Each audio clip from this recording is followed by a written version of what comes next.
Good afternoon, everyone. Thank you all for coming today. Congratulations to the whole senior class of 2024 for making it to graduation. So, congratulations to everyone. And thank you for giving me the opportunity to speak up here on this graduation night. And I just want to give some thanks to a few people before I begin with my speech. So, thank you to the principal, Dr. Savage, for allowing me to come up here and give a speech.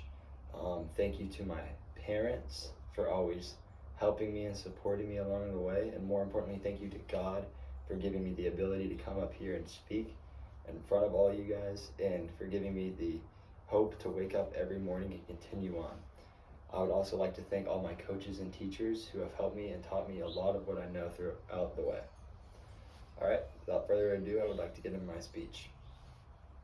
The smartest decision I've ever made in these 4 years have been to get up in the morning. It sounds silly, but it's true. It's the biggest decision any of us can make in the morning.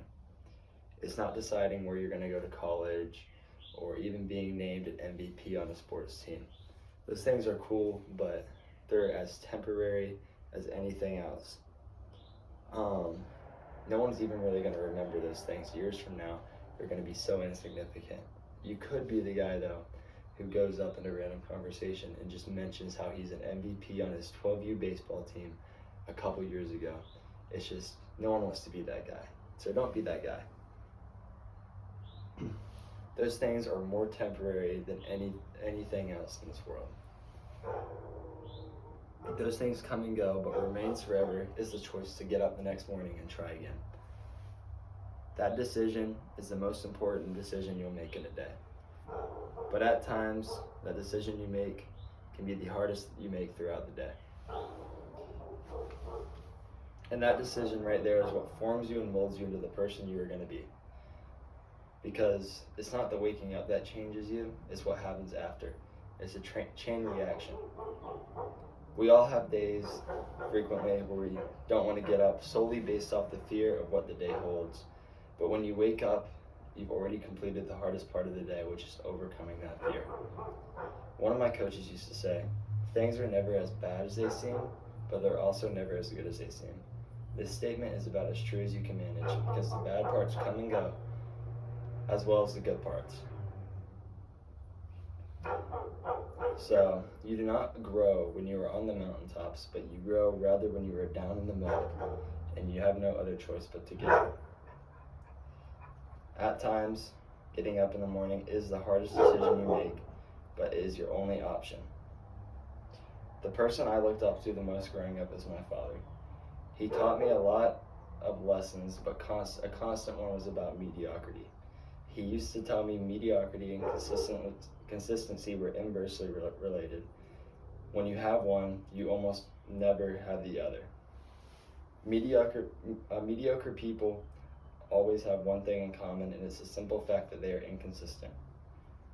Do you think that you wake up in the morning and you're just all of a sudden going to be amazing at a certain thing you're working towards?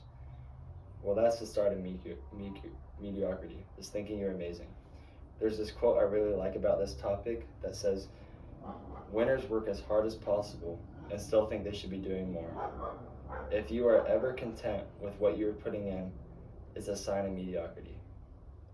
You can't just be a person who's okay for doing what they're supposed to be doing. You need to follow what Coach Kirby Smart says, head coach of the Georgia football team. He says, attack the day. He doesn't say just scrape by it or just get through it. He says, attack the day.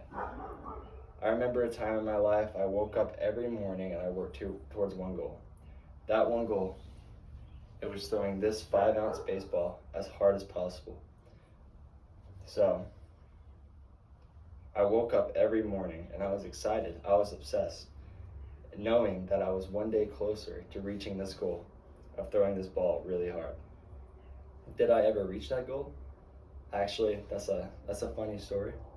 So I actually seemed to regress towards that goal in my labor. So in this regression and frustration, there's days I wanted to quit and give up on this goal, thinking it was irrational and it wasn't going to happen. And those were the days I didn't want to get up out of bed. I didn't want to try again. I didn't want to work hard towards this goal anymore because of the results I was getting.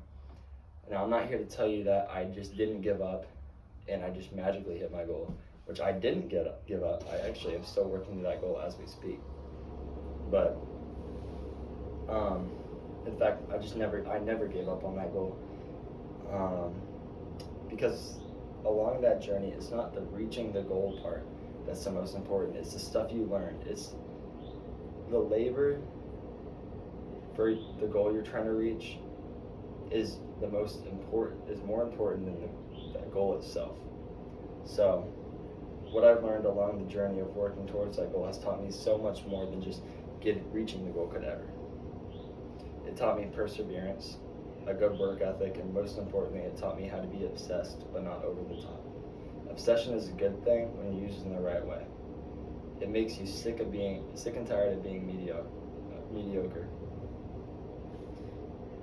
And when you're finally not okay with being mediocre, you become obsessed with waking up every morning and trying again. Thank you.